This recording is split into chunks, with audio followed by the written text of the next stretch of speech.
Ako, si Dr. Jose Rizal.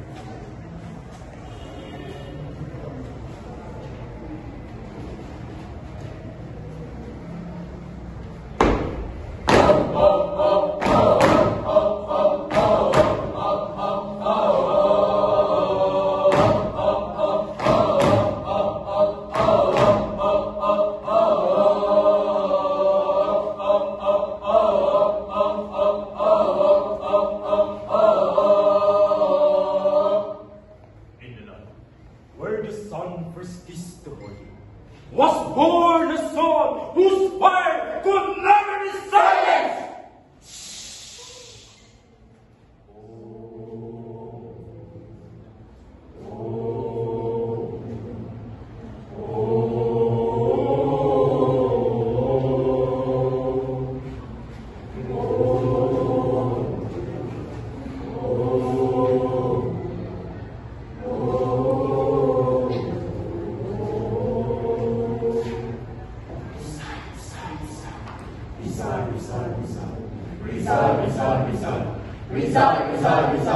Rizal!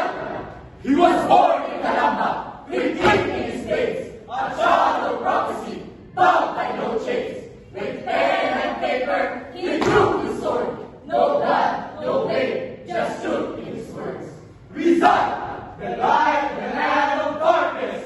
The voice in the time of silence. Silence, silence, silence! Mi ultimo, adios.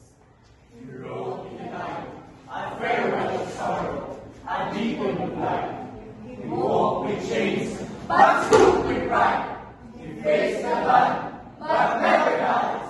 Boom, boom, boom!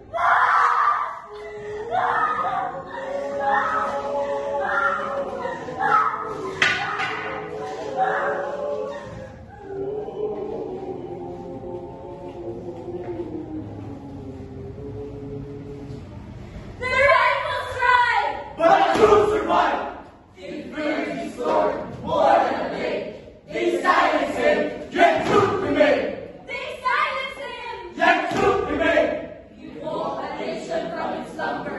He broke the silence with thunder. With hopes like Nole and El Philip, he shouted, "Let my people be free. I die without seeing the dawn, but I die with hope